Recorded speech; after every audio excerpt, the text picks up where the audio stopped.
Get ready to uncover truths and reality of today's politics. Here's your host, Lori Mills. Welcome to Uncover California. You guys, we've been doing this for a few years now.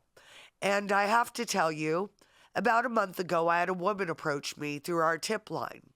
And she had told me about conservatorship abuse, where basically you've got an elderly person who basically their control of their assets and their health goes to the states. I met her for lunch and she had a suitcase full of documents.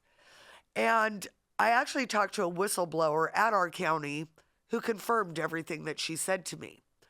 It's the first time since doing this show that I have been warned that I will be sued if I do this show. So all I have to say is I believe that one of the people that this woman had pointed me to, her story deserves to be heard, and it will be. Now, I'm not an attorney, and I am not an investigative journalist. I'm a talk show host. So I'm going to let her tell her story.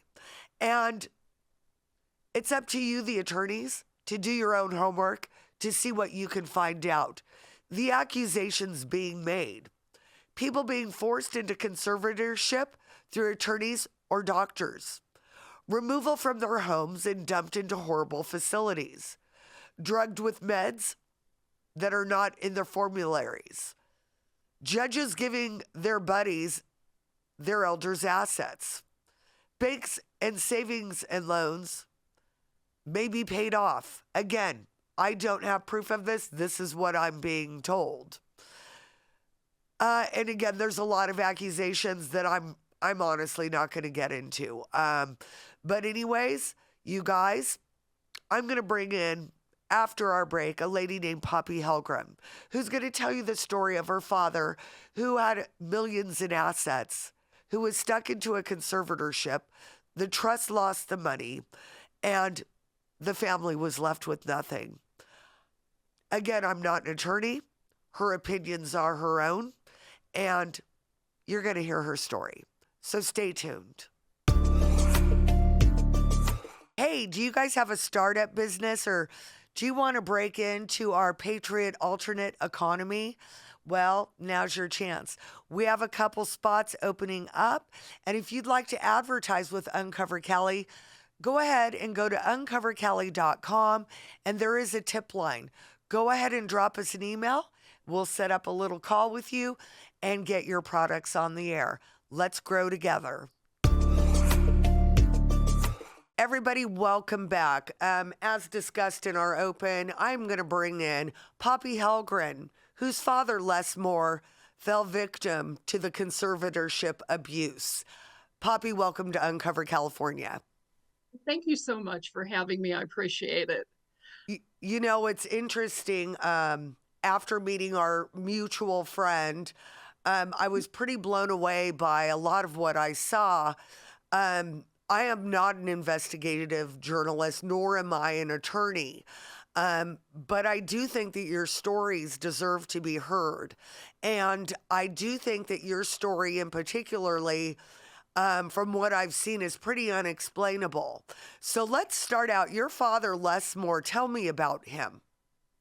Okay, I'm gladly. My parents both were survivors of the Great Depression in the South. They both experienced being very poor growing up during the Great Depression. Lester, my dad, Moore, was born in Arkansas. He was the first of 9 children. He told the story of having one pair of pants that his mother would have to wash frequently so that he could go to school. The same thing with, he had a couple of shirts and he had some hand-me-down shoes. He joined the United States Navy at age 17, going to boot camp in San Diego, and that was pretty much the first time out of the state of Arkansas that he had been. He was determined to climb out of poverty. He served in the United States Navy for 5 years, from 1946 to 1951, and it included time during the Korean War. When he was honorably discharged, he went back to Arkansas. There was no jobs available, so he decided to come back to California and get trained to be an airplane mechanic. And so that's what he did. He met my mother working at Lockheed. My mom's from Texas. She also served in the United States Army during World War II. So they met in 1951, 52. They got married in 52. They were working at Lockheed in Burbank, California. And so in 1956, my dad bought his first 563 acres of property in Arkansas. And he was very proud of that. And Southerners tend to love the land. And that's what he did. He loved the land. And he always intended to go back to Arkansas and retire there. He frequently went to Arkansas, traveling at least twice a year. He worked with his brothers. They raised cattle on the property. They raised hay on the property and baled hay. And they had done that for years and years. My parents were very frugal, being of that generation, and they were very hardworking, and they really thrived. They saved their money. They did very fine. I was the only child. In 1993, my parents had the Moore Family Trust that was created, and it was very clear in what it stated with their financial and their medical decisions. By that time, they had several $1 million in assets, including over a 500-acre cattle farm, a house Yes. in Thousand Oaks. I did look at some of the assets. For instance, a Caterpillar tractor. If I even look at the most torn down Caterpillar tractor, you're looking at a minimum of $20,000 for that tractor alone. The horse trailer and the livestock trailers, you're looking at tens of thousands of dollars. So his estate was worth millions of dollars, is what you're telling me. Yes, and there were several homes. I sent you pictures of that as well. Several homes in Arkansas. He had antique automobiles there.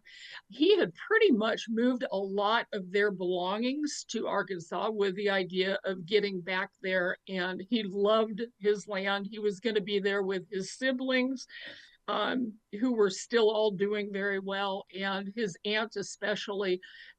They were going to live together, he and my aunt, who has since passed away. But he also had a lot of weapons. I think I sent you a picture of him wearing, his gun, because you always had to have a gun on you because there's rattlesnakes, copperheads, and cottonmouths in Arkansas. So you always went around the ranch, or he called it the farm. You'd go around with a weapon on your hip. Okay, so you and your dad were very close. You were obviously the trustee of his will. When your mother, how long before everything happened with your dad did your mother pass away? My mother passed away in 2001. Okay. And my dad was still, in California. I live in Nevada. And all of my dad's siblings live in Arkansas. So he was out there by himself, but he did date. He had, as I'll get to, he did meet a woman at a grief group there in Thousand Oaks. And she eventually, they dated for some amount of years. When I was digging through his paperwork later, I did see that 3 weeks after meeting this woman, her name was Lilo, that he had written a check out to her for $700. Okay. Well, and that's not unusual for somebody that's dating. So I'm imagining, you stayed in close contact with your dad through the years? Did you ever lose contact with him during this time? No, I never lost contact with him. We were always either calling.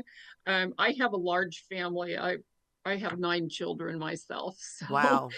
So, and I was working full time as a nurse, but we would see him frequently, or that he would drive up and see us. I wrote him every week. I was a big letter writer, and we had phone calls. But yes, we were always close. I never lost contact with my dad. Okay, so what happened? Did he become ill? What happened with your dad? And tell me the process of what happened to your family. Okay, so in 2009, my dad got a hold of me, and he said he was concerned that his memory was not as good as it was, and that he wasn't doing his checkbook the way it should. Right about the same time, he was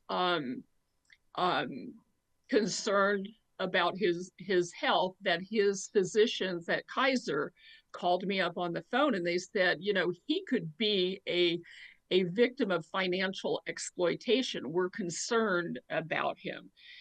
Right about the same time, his financial advisor got a hold of me and said the same thing, and said, you need to check up on your dad.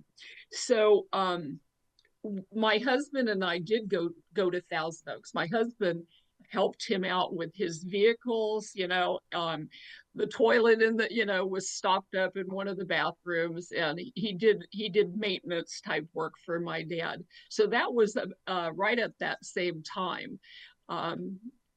We What year was this? This was in 2009. Okay, so we're still. He passed away when?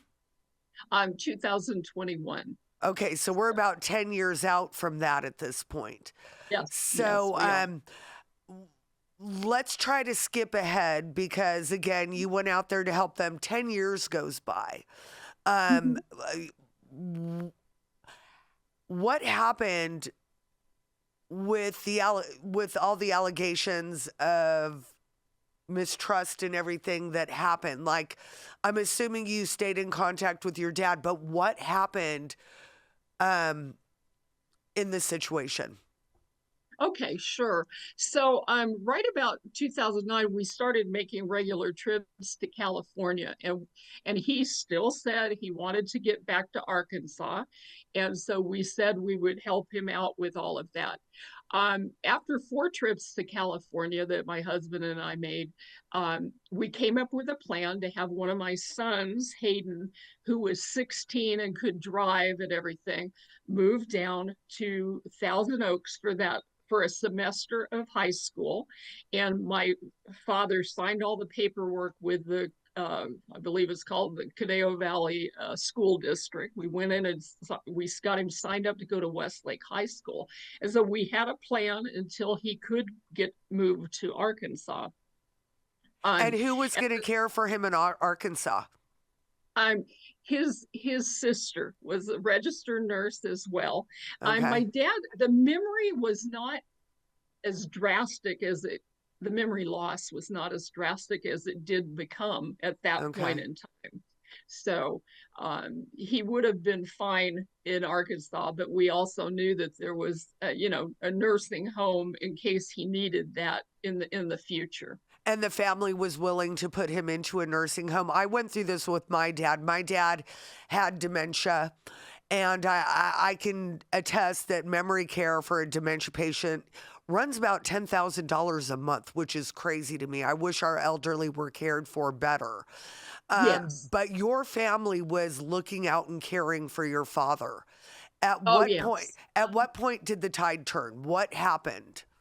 Well, we had that all arranged in January of 2010. My son was signed up to go to school there. He knew he was going to start with a new semester, and we were hopefully going to get my dad back to Arkansas that summer.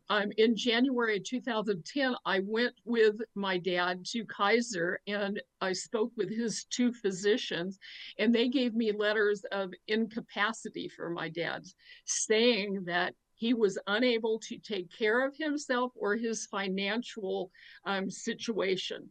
So at that time, I became the successor trustee. That was all written in the trust, that's the way that I would become the successor trustee. I was the only one in the trust documents besides my parents. Okay, so your son moves out to the doctors start telling you that your father's incapacitated.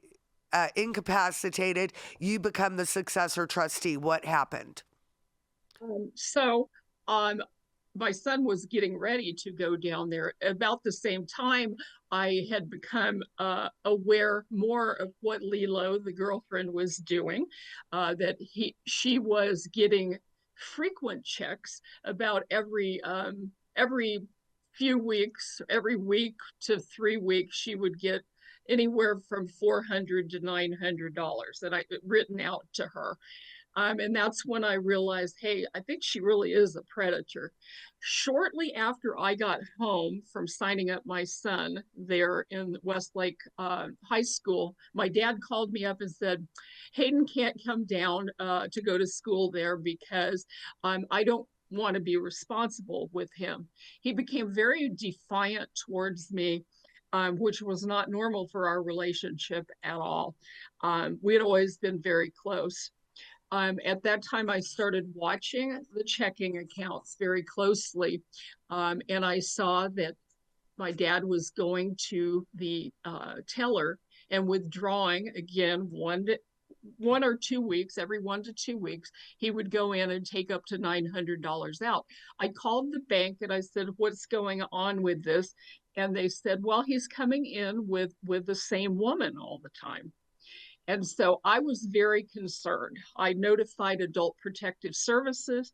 They did absolutely nothing to help me. I had many calls to Adult Protective Services because I thought it was clear that financial exploitation was going on. At the same time, I got an attorney there in Ventura County to help me. And what the attorney told me, he said that the only thing I could do was seek a conservatorship in probate court of my father.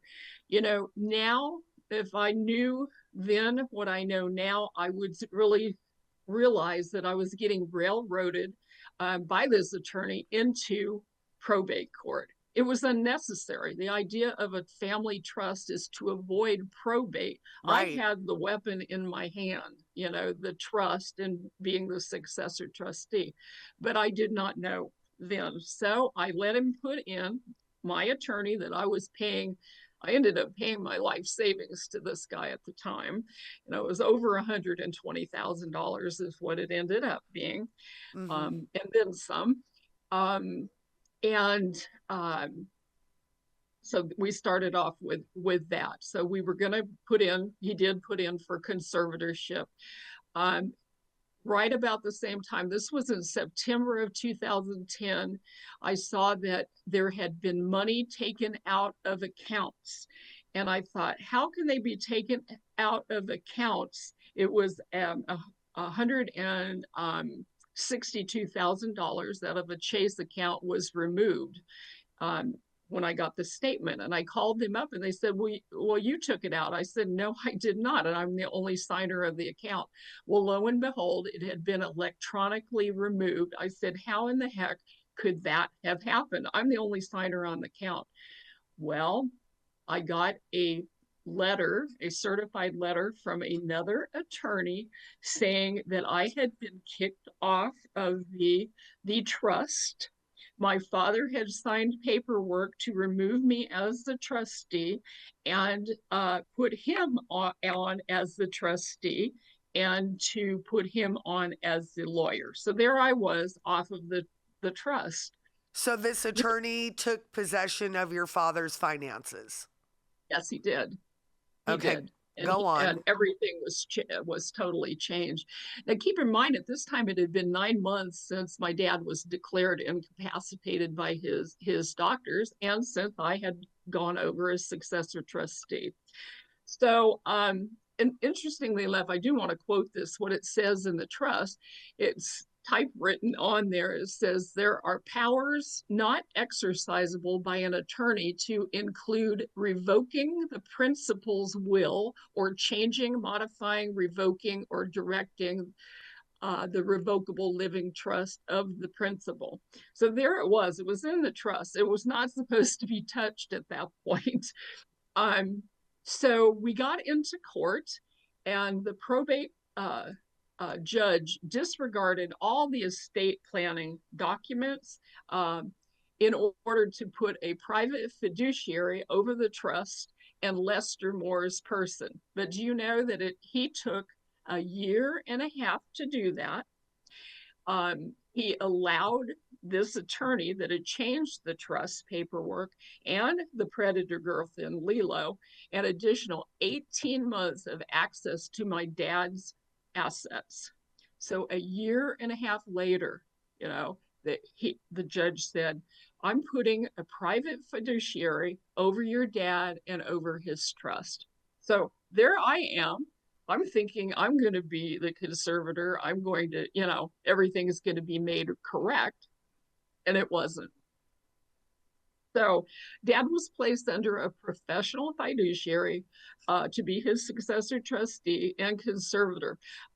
Over the next 9 years, his property in Arkansas was sold. It was an income producing property that was meant to stay in the family forever. He had bought it in 1956. His home in Thousand Oaks was sold. He was placed in a group home where negligence led to his death, and it was proven negligence by septic shock caused by a bowel obstruction caused by a fecal impaction. Okay, that was on his death certificate. And the CCL, so California is a community living licensing entity in California, did find the group home negligent in his care that led to his death. He was billed hundreds of thousands of dollars by attorneys all during this time. The conservator also billed even more, and he was, most importantly, never allowed to leave the state of California again, all during that time, not even to attend his younger brother's funeral in 2016. I begged them to let him come to live in Nevada. By that time, his memory was very bad.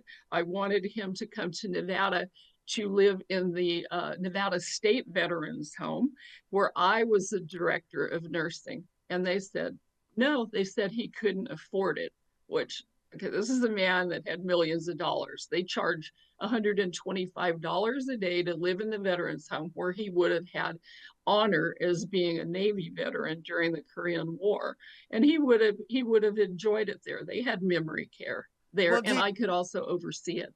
Did you have access to your dad during this time when everybody else took over? I could visit him early on when he was still in his home. But during the pandemic, 2022, when they dumped him in the group home, the last 12 months of his life, I did not have access. I was told by the conservator I could not see him due to the pandemic, that's not true, according to Center for Medicare Medicaid Services. That's not true. You could visit. I know that because I was working in that area. So I was not able to see him the last year of his life. And none of this was in his best interest. Right. The only people that were served by keeping him in California were the conservator and the multitude of lawyers involved that were able to bill his estate, for their hours. They were getting lots of money for it. My dad did not want to be in California. He wanted to be in Arkansas. My father's conservator and her group of lawyers continued their grip on my dad's remaining assets for 3.5 years after he died. So you would think it would have been over with, but no. And they continued to bill for their services all the 3.5 years after he was dead. True to form, the judge rubber stamped all their billings. Their billings or just horrendous. Some of this stuff was ridiculous, but we don't have time to go into all of that.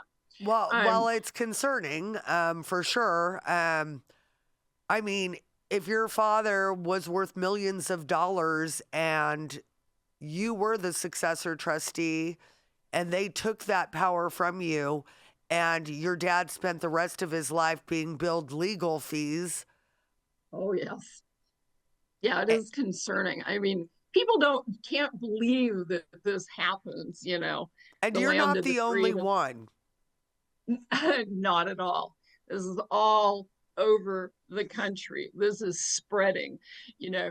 And my dad and the rest of these people, their unalienable rights, as described in the Declaration of Independence, life, liberty, and the pursuit of happiness, they're trashed. My dad's liberty, including his freedom to live according to what he wanted to live, was destroyed by the conservator and the attorneys. Is all fueled by greed. These people are getting rich off of other people's inheritances. They bill buku bucks for what they do.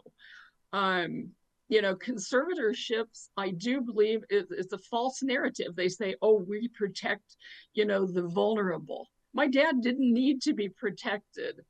He had everything set up. It's a profitable enterprise for conservators, for guardians, or the lawyers See, and involved. I can understand this if he didn't have family and Yeah, somebody had just abandoned your dad. I could understand yeah. that. But you're stating that your family was ready to take care of him. And Easily. who was the one that pulled the plug and said, no, the family's not taking care of your dad, but they are? I mean, was that a It, judge it, or who was it was that? it was the judge. It was the judge, and he did not say, that the family is unable or unwilling or is not taking care of him. He's never said that. He just put it under the, well, first it was a temporary conservatorship by this conservator in Ventura County, and then it turned permanent within a few weeks. So, Poppy, we're pretty much out of time, but I do want to ask you a couple more questions. Mhm. Um, what have you been able to do? Who is there for the families that go through what you've been going through? Is there a remedy for people like you? And what would you advise to somebody or another family that may be facing something similar to what you've gone through? I would say stay away from probate court. Stay away from it. You get in there, it starts you're falling down a giant hole into a mess. I do believe that once probate court gets involved, that these vultures, these predators, I'm sorry to say, but I think a lot of conservators and attorneys working in this are financial exploiters. um, we even had a investigation by the Ventura County Major Crimes into this that was squelched for who knows, and I can't even get copies of the records of the investigation. So there's something going on. I would just say stay away from probate court, and also don't have faith in getting a trust made, because trusts are ripped up and thrown away by judges for no reason, like it was in my dad's case. I mean, my dad had story was two different pieces of it. It contains both elder financial abuse from the girlfriend and that lawyer. And what happened Um, to her? she died. Okay. She died, but nothing happened. She got lots of trips and money out of him. And the second part of the abuse was the estate trust and estate wrongdoing, when the probate judge ignored the family trust, the Moore family trust, and everything that was in it. Um, you know, it So there are two pieces of this. I looked everywhere from Adult Protective Services. I've been in touch with the DA, with the police. I was in touch with people in Congress. I had written, you name it, I had written a bunch of people. They all said, well, this is a civil matter. I don't see how this is a civil matter. To me, there's criminal stuff was taking place here. People ripping off a vulnerable person, and at this point, guess what? I'm an elderly, vulnerable person. They're ripping me off too when they take away assets. I look at it as a redistribution of wealth into these criminals' pockets. They're taking it away, money away that was not meant to make lawyers rich. This was kept, to keep the property in my family with 9 kids forever, like a Southerner would want. Yeah. Well, I want to thank you for coming on. I hope there's an attorney out there that might want to do a class action lawsuit so people can dig into this.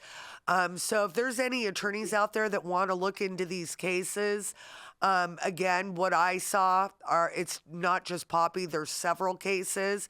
I'm not an attorney. It would take me years to decipher through the documents that I was presented. But if there is an attorney out there that wants to help people, please drop us a tip at uncovercali.com and I'll put you in touch with Poppy and the others that have reached out to me. Thanks so much for coming on, Poppy. Thank you so much, Lori, for having me. Okay, everybody, stay tuned. My crazy ex-co-host, Mike Netter's coming on. Welcome to the MAGA Mall. We have the largest selection of the finest quality MAGA caps and Trump caps that are made. We have over 250 hats and 1,000 different products in 28 product categories. All the caps are made from premium cotton twill. Everything on them is embroidered. As a matter of fact, in the last election cycle, we donated over 45,000 caps to Trump-endorsed candidates and conservative causes all the way across America. And you can buy any of our products by going to our website. It's at themagamall.com, like on the sign over here, and use promo code CALI, and that's for Uncover California. That will get you a 10% discount off of all of our products and also help this worthy cause. And remember, it's always a MAGA day at the MAGA Mall. Welcome back to Uncover California. You guys, I'm super excited right now to have a dear friend of mine on. Originally, when we started Uncover Cali on KBC, Mike Netter was my co-host, and he's always up to something fun and something good, and he's always in the mix. Mike, thanks so much for coming on. Lori, it's great to be back on with you today. I noticed you kept the theme, if you will, and I love it. Lori, for everybody out there, is really dynamite and uncovering a lot of the underbelly of what goes on in California. And Lori, do you mind if I give a brief introduction to myself for those of your listeners and viewers that may not know who I am? Please do. Okay. Well, I really wasn't looking for permission, Lori, because let's face it, you've been on the air with me before and you let the rat in the building, so to speak. Yes. For everybody out there, my name is Mike Netter, along with 6 other people, including Orrin Heatley. I'm one of the ones that started the recall of Gavin Newsom that got on the ballot about, I guess, 5 years ago now. And for everyone out there, you can still follow a lot of my antics at on Twitter, or X as Elon calls it, because he can't afford more than one letter. Hey, he's put 40 billion on it, at Netter Mike, LinkedIn at Mike Netter, and Facebook, where we have not only my real name, but the Rebuild California groups, where there's one per county. And wait, there's more. We also do a podcast, Uncover California. Outrage is our Rebuild channel. And Lori, I know you're subscribing to Netter News, and everybody out there, you should, because Lori, it's free, and I know you have that kind of money. Yes, I do. And honestly, it's a fantastic newsletter, Mike. I actually really enjoy it. You always are on top of the game. Now, did you hear what happened today? I guess our Capitol Democrats once again decided they don't want to protect women. They're going to go ahead and allow men and women's sports. Are you surprised? Are you referring to the state capitol, I'm assuming, right? Yes, I am. Ah, yes, Sacramento, where we were a few weeks ago for the lovely GOP convention. No, I'm not really surprised. What I'm only surprised at by the Democrats is that I'm frankly, Lori, never surprised by them. Gavin Newsom is talking about wanting to run for the middle. And I got to admit, though, what's disappointing to me personally, look, everybody knows, or if you don't know, I'm 60 plus, approaching 70, and I'd wish they'd come out with this law when I played high school and college sports when I was 18 or 19. I could have gone pro. I mean, who the hell wants a guy 6'2", 250 pounds, wearing a wig and full of some kind of chemicals, facing off against people that aren't even of that same physical size? Obviously, it's wrong, male versus women, but when you look at some of the people, and I'm going to call them people because I don't know what else to call them, I'm being very kind here, that play in these sports. It's kind of like saying, would you like Mike Tyson go play in the lightweight division? Get some damn common sense. It Right. is wrong. Even Newsom has to back off from that, doesn't he? He does, yet he's the one that passed all of these laws, putting it in place in the first of all. So it's kind of interesting to listen to Gavin Newsom speak with Charlie Kirk, for instance, saying that he thought that men and women's sports was unfair. Yet he's the one that the legislation put forward the law and he signed it. So, as you know, the man's a hypocrite. You can't trust a word that comes out of his mouth. Well, part of the problem is, and this is what I'd like to focus on a little bit today, is people like you and me and a core of people focus on what's going on in politics. And they pay attention to AB, blah, blah, blah, blah, blah, that Newsom signs that allows this to happen. The press or the mainstream media, or whatever the heck you want to call the people that allegedly report the news, don't they'll talk a lot about Newsom's podcast or whatever he calls it, which he names This is Gavin Newsom, which I just think is really funny. I mean, I would like to do a show. This is Mike Netter. This is Lori Mills, right? Let's name it after myself. Nothing to see here. But most people aren't aware of what's going on with things like that if it wasn't for shows like you do and stuff like I do.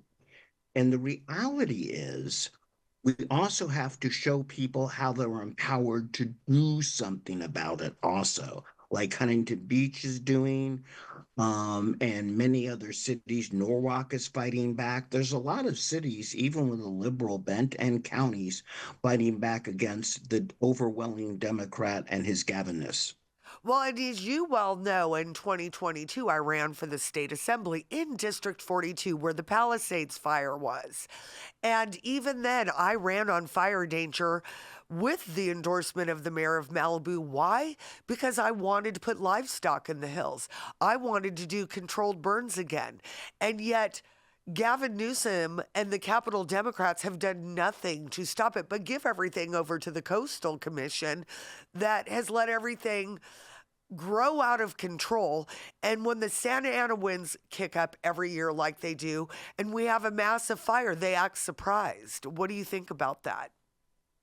Let's be real. And as you know, my house burned in 2007 in San Diego, and these aren't new problems. No. Here's the reality for starters.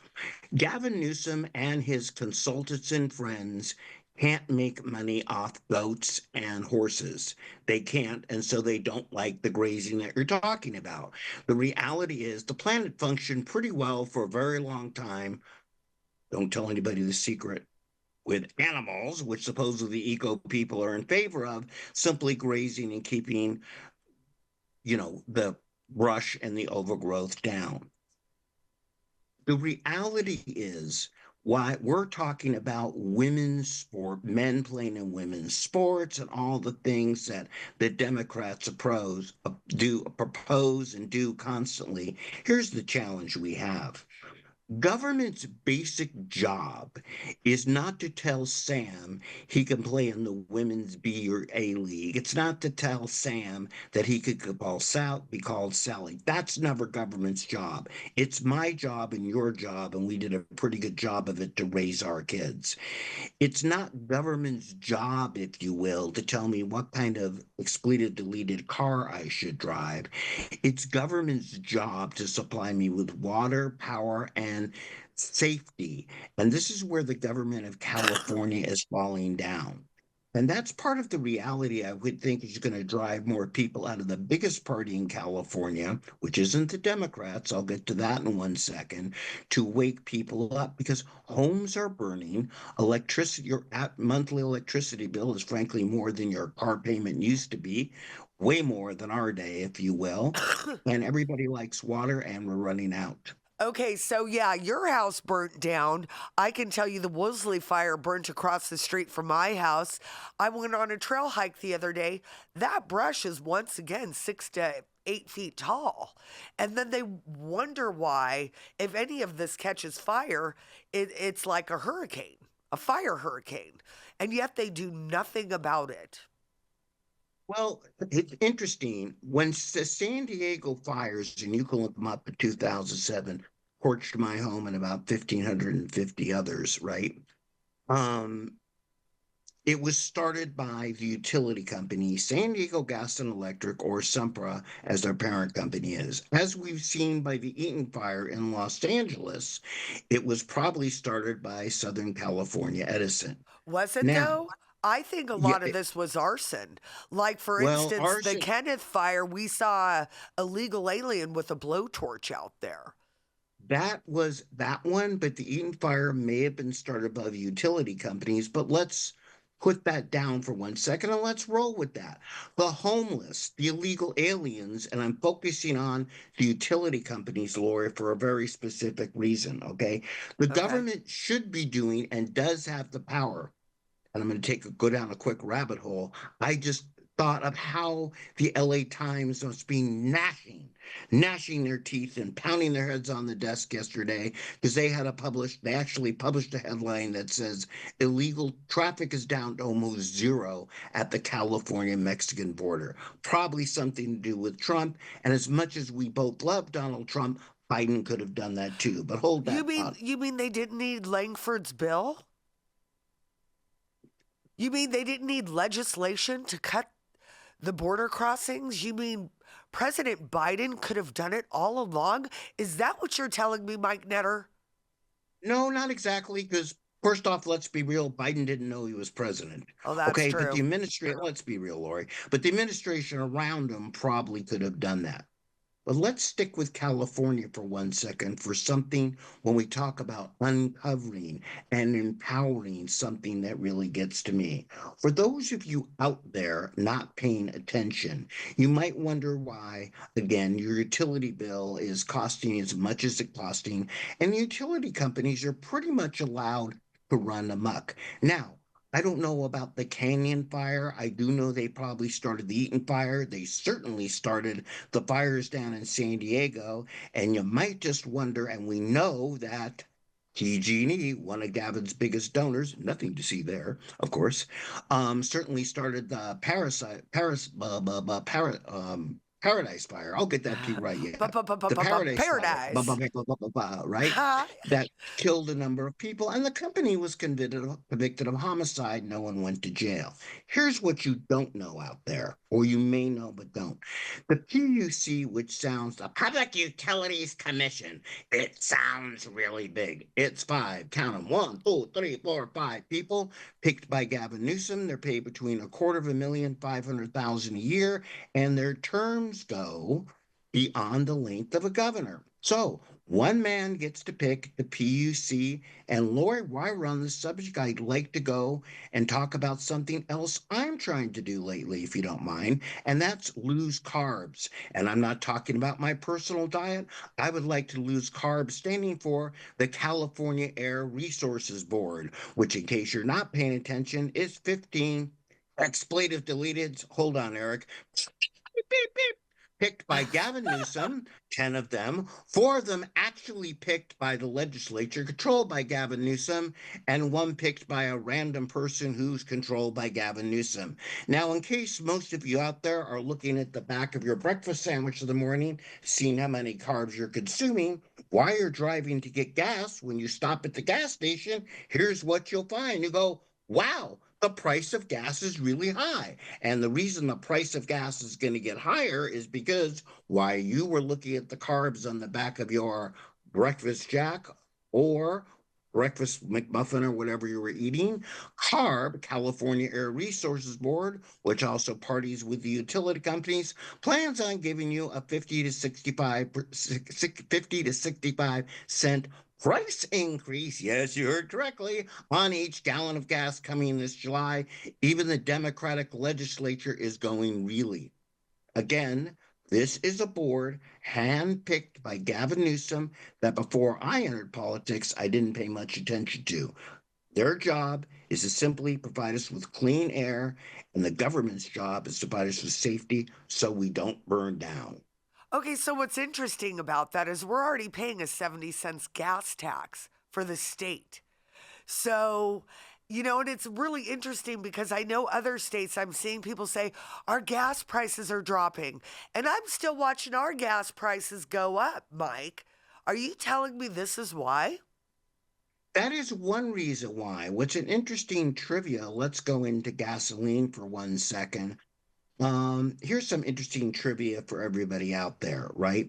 California actually has, I believe it's about $1.20 per gallon of gas that goes on each between the feds and the state and the carb tax and everything else. But hold on here. I would like to go into a basic economic class called supply and demand.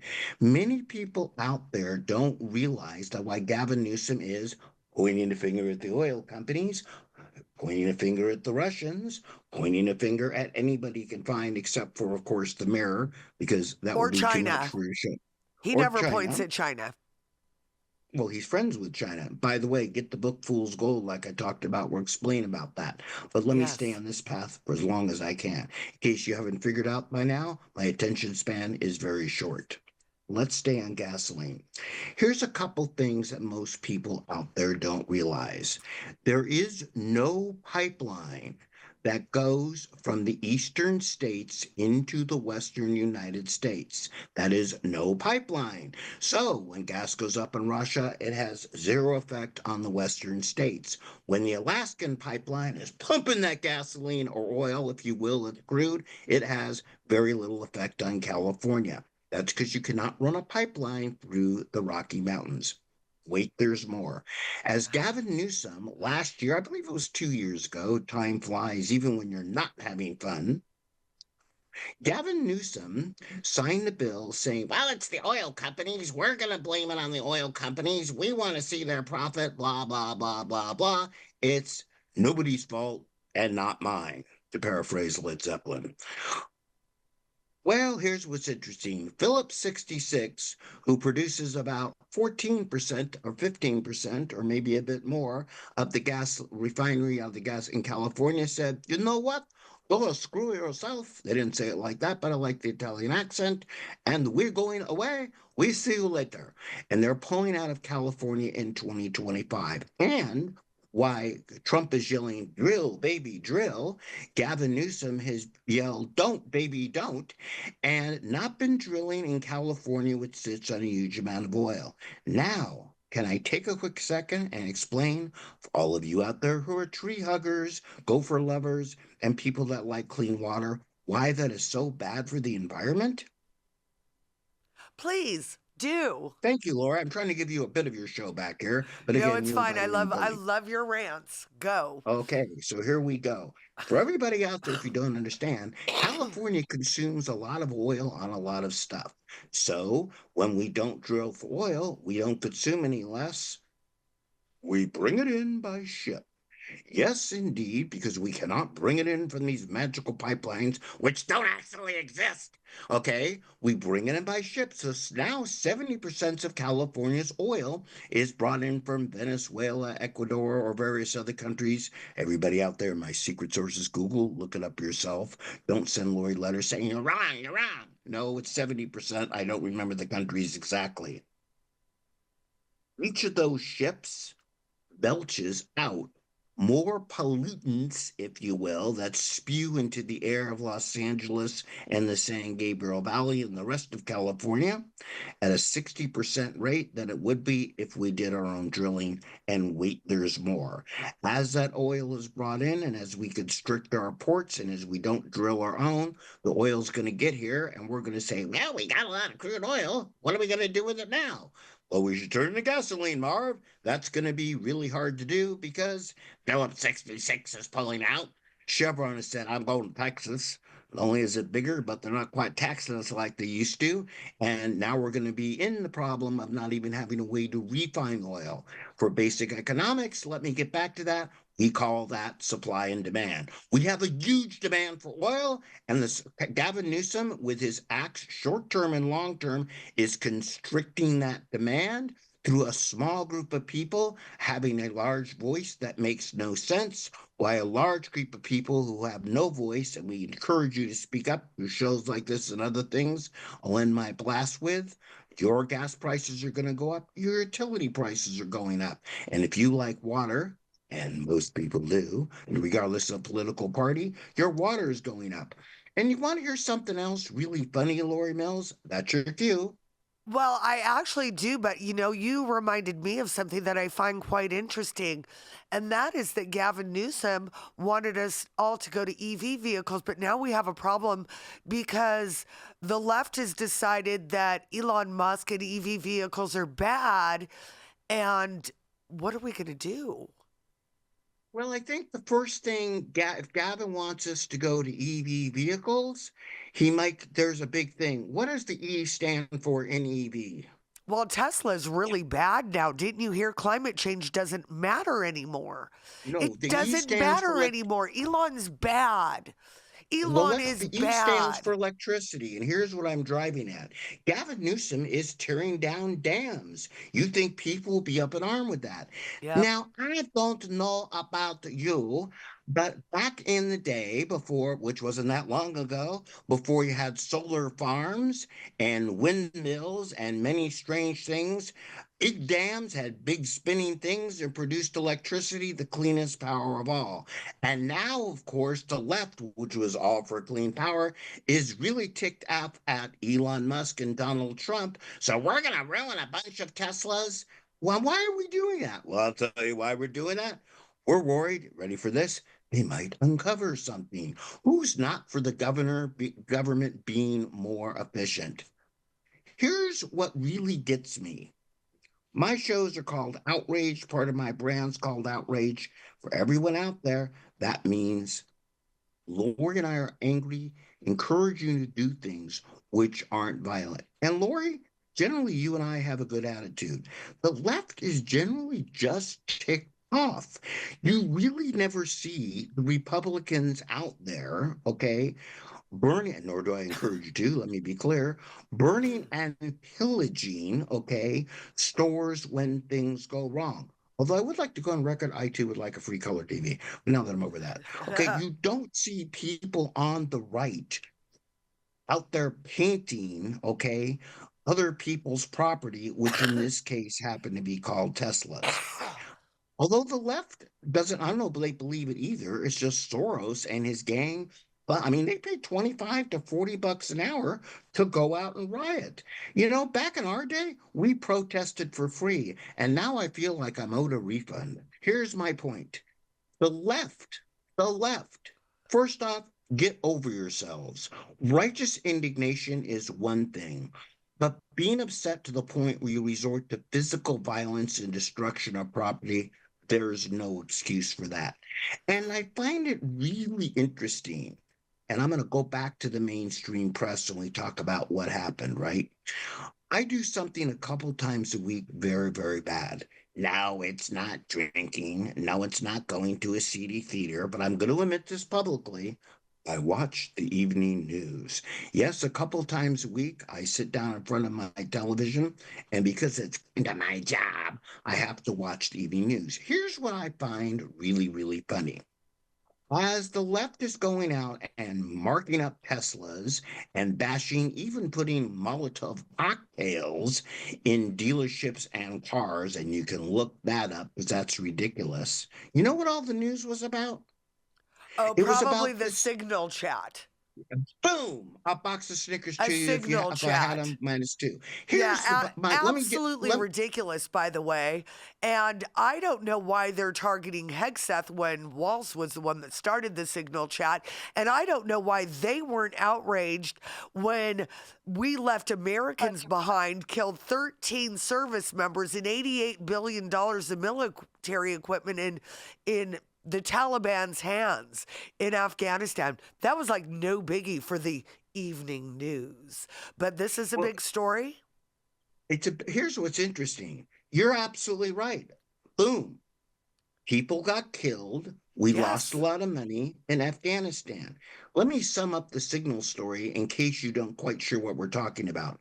Nobody was hurt and nothing happened. Yes, indeed, that's actually the story, okay? They Yes. can't find they can't actually give us any information except the editor of Atlantic, I believe, or was it the New Yorker, one of those two so-called fine The publications, right? Atlantic. The PP Atlantic. hoax. The PP hoax people. Nothing happened. The Let's be Houthis very were clear killed. on that, right? So we sure put that out there a lot, and we don't focus on the things which damage us because it leads to great cover up for the things that they're doing. And now they're fighting to keep illegal criminals in the country. Did you catch any of the hearings today by the Judiciary Committee where they were actually talking about the overreach, judicial overreach, and how these judges are Oh, trying I to sure did. stop President Trump? They're not talking about that. They want to keep criminals in the country. They didn't care about Jocelyn Nungary. They didn't care about Rachel Moran. They didn't care about Lake and Riley. But they sure as hell care about Jose from frickin' El Salvador, who may have killed and raped several women. Please make it make There, sense, Mike. you can't make it make sense except for this. A group of 200 to 300 Venezuelans that are literally so bad, Venezuela said, we really don't want them back, okay? That are part of a gang which has been, and by the way, for anybody out there, if you're on the left and watch this because you're a reporter, it's part of your job, I get it, most conservative leaning, I want you to take a look at those people that you see in the picture. Take a look very quick and think about if you have a daughter or your friend has a daughter, would you let your daughter date the way those people look? They obviously have something wrong with them when they have tattoos on their skull. Yes, 99% sure they're gang members. Here is what's critically important out there. Those people that are getting all this publicity, why Elon Musk got up there the other day and showed us it's something like 3 to 5 million illegal aliens got social security number. And where's the really big deal? And look, I run a PAC, Rebuild California, another quick plug. And if I send an expenditure to my treasurer and it doesn't say what it's for, okay, the FEC comes rolling down on me like the old Rolling Stone out of the Bob Dylan song. So how does the Treasury of the United States, I was amazed to find out from that Elon Musk interview on Fox, keeps all their money in one bank account? I don't have that kind of money. This just in, or actually does Elon, and they keep 800 billion in one bank account and don't justify how it goes out. That's the story that the American people should really be ticked off about, and that is why the left, small groups of people, including judges, want to keep certain people from being deported and want to stop us from seeing what's really going on. And don't forget, everyone out there is big as CBS, NBC, and ABC. These three letters seem to you, they're not very big organizations whose word you're taking for it. They employ 1,000 to 3,000 people, and they're not that large. But we've learned over the years that we go to see them, we go to watch them, they're on our television. Now we need to learn not to trust them. Yep. We had 425,000 convicted criminals enter our country under Joe Biden in 2024 alone, 13,099 murderers, and 15,811 convicted of sexual assault. So, Mike, we're out of time. Tell everybody where they can find you. Well, the first place to find me or don't look for me is at witness protection because I'm going to come out fighting. But go on X or Twitter as it's called. Look at me at Netter Mike. Go to LinkedIn and find me if you have a job or if you're looking for one at Mike Netter. Facebook at Mike Netter, and go to our groups, Rebuild California. And remember, even if you have no money, hey, you live in California, subscribe to Netter News. Watch my show too, which is California Free Radio, Outraged on YouTube. And whatever you do out there, wherever you are, remember, it's up to you. It's your damn state. And it's up to you to do something every day to uncover what lies beneath and make sure that you take your state back. Thank you, Lori, so much for having me on today. Love you, brother. And I hope I get to see you soon. You're always fun. You're always fresh. And you always have knowledgeable things to say. Appreciate it. All right, everybody. That's our show this week. Make sure to follow me on X at Lori Mills, the number 4CA42. And if you'd like to support Uncover Cali, go to uncovercali.com. Drop us $25. It's always appreciated. And if you have any tips for future show, we do have a tip line at uncovercali.com. Everybody, we'll see you next week. Bye-bye.